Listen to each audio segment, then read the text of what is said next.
Oppenheimer. You went to go see Barbie. I didn't get a chance to see it, but I I'm did. interested in hearing your thoughts on it. Which one do you want to start with? Let's start with Oppenheimer, bro. We have common ground here. What do you think? You go ahead. No, you go ahead. All right, I'm excited. This is one of the greatest experiences I've had in a movie ever is Oppenheimer. That movie blew me away. Okay. Now, I'm not saying it's the best movie ever made, but there's something so masterful about it. You have, I don't know, even, bro, I'm a hot take. I think Oppenheimer is a better made movie than Interstellar, Inception. Wow. Definitely Tenet, Dunkirk. I think it might be Christopher Nolan's best movie. His arrangement of scenes, his arrangement of story, his character development, his timeline, and the way he is placing different events so they're more impactful in this time period, even though it may not be sequential. It's such masterful screenwriting, and to find out that he wrote it and his brother didn't write it this time, which usually writes a lot of his films, is so impressive.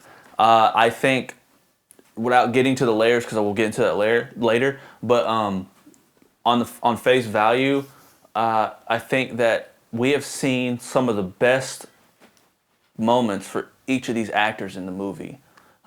It's so interesting to see someone, an A-list actor like Rami Malek, I don't know how to pronounce his name, play such a small role. Yeah. It's so interesting. I love that they did that over and over. So groundbreaking about doing that. Well, it's like you constantly got when you constantly got gratified on that front because they would introduce new characters all the time.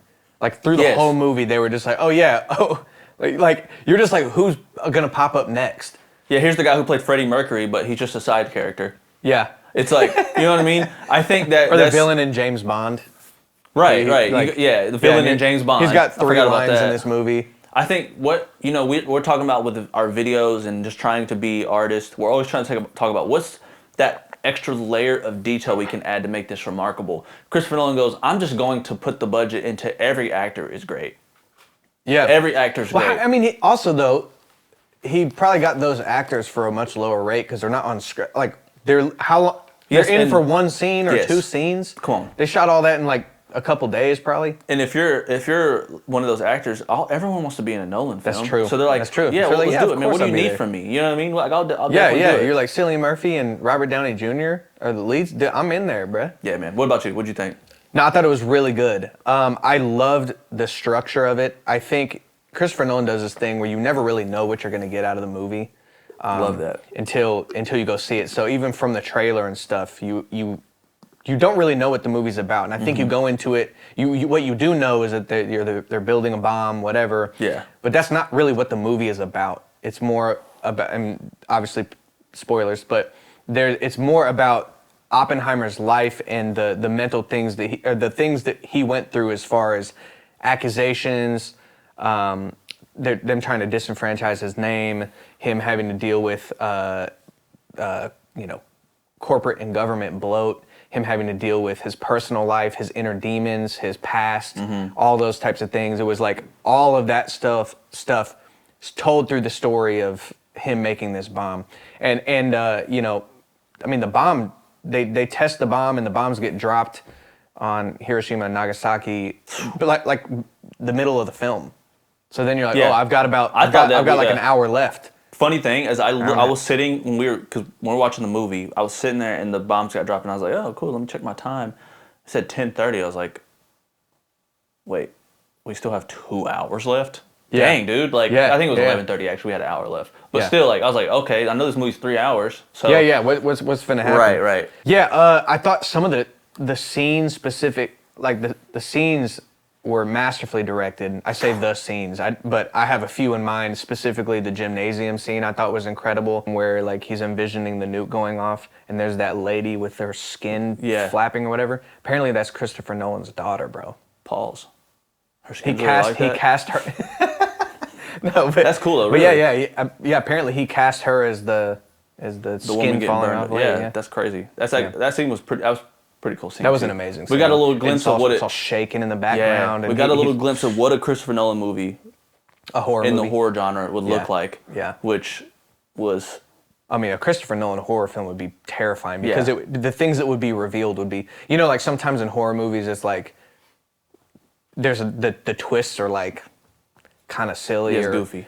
Dude, his twist would be, I mean, the things that would be revealed would be like, yo, like terrifying. But I thought the scene, the creative choice to when the bomb detonates, it's just quiet for like.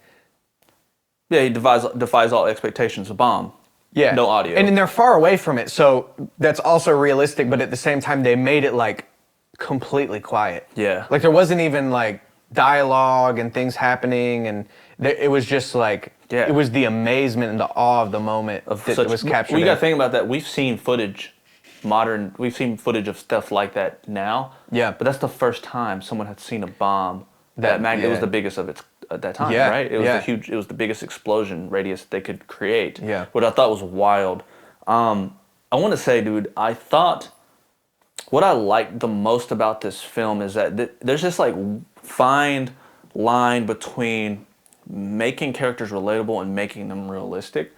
And so you have Edward from Twilight, who we can all guess and predict kind of the things he's going to do because he fits into a character type. Mm-hmm. Not that he's not well developed. It's more so that we know his character. He's so developed that we know what he's going to do.